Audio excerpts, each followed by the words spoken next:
So I have a couple quick tips on how you can travel cheap, really, really cheap. It can be done. So my first tip is going to be airfare. You're gonna wanna travel in the off season. That's gonna be different depending on your destination. So look up the off season for your destination. So your more touristy areas, you're going to have a lot less crowds of people during the off season, and also the airfare is going to be a lot cheaper. So look that up and search out those cheap tickets. The one thing you do have to realize with that though is you're not going to have the best weather.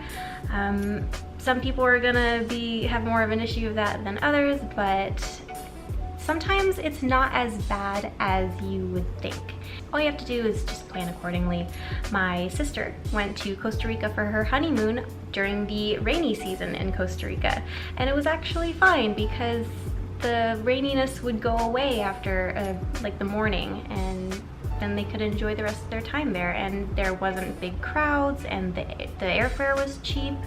Also be sure that you're looking at the right sites for your airfare. Look at all of them, but I would recommend Skyscanner. That one's really great. Also, if you're on the more adventurous side, Skyscanner does let you search without entering in a destination. So it would literally just find the cheapest tickets for anywhere. If you're really adventurous, something to try. One thing to also consider is bag fees. You do not want those bag fees. What I would recommend is, if you can, do a backpacking trip. Don't bring a big rollerboard bag, just bring a little backpack. It takes a little bit of planning to get it right, but you can fit everything that you need in a backpack. So the most important thing, where are you gonna stay during your trip? Everywhere is different. There's great options like hostels and maybe your cheaper hotels, but I would recommend, if you want to try and be really, really cheap or even travel free, look at some websites that will have people asking for help in exchange for room and board. You've probably heard of like au pairs and things like that. You could do that. But if you're not into looking after children, there are so many other things you can look at. One website that I go to is called workaway.info. That one, I've actually done that 3 separate times, and always on my own. Every single one is different. One of them was pretty bad, one of them was pretty good, and then one of them was life-changing amazing. So it's an experience. If you want a vacation, go with a hostel. If you want to really experience a culture and like really get to know the place that you're visiting, go with a Workaway.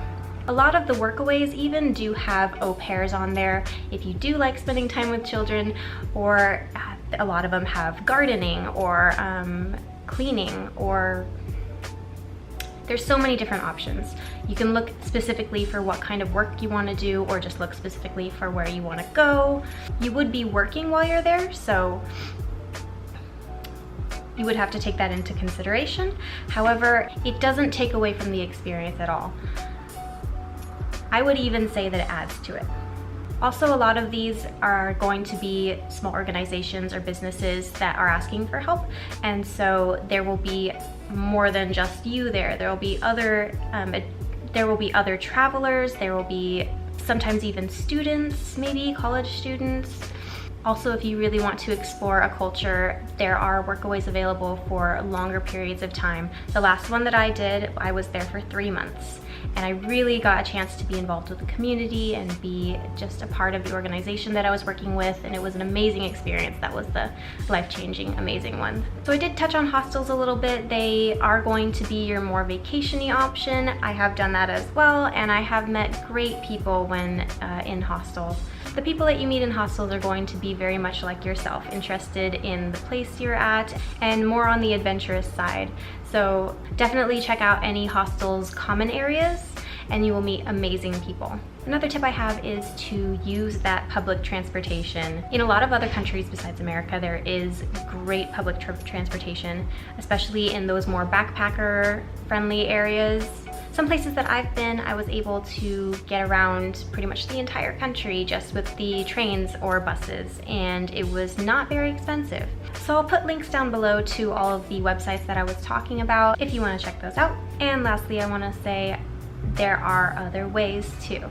Don't ever think that you can't do something.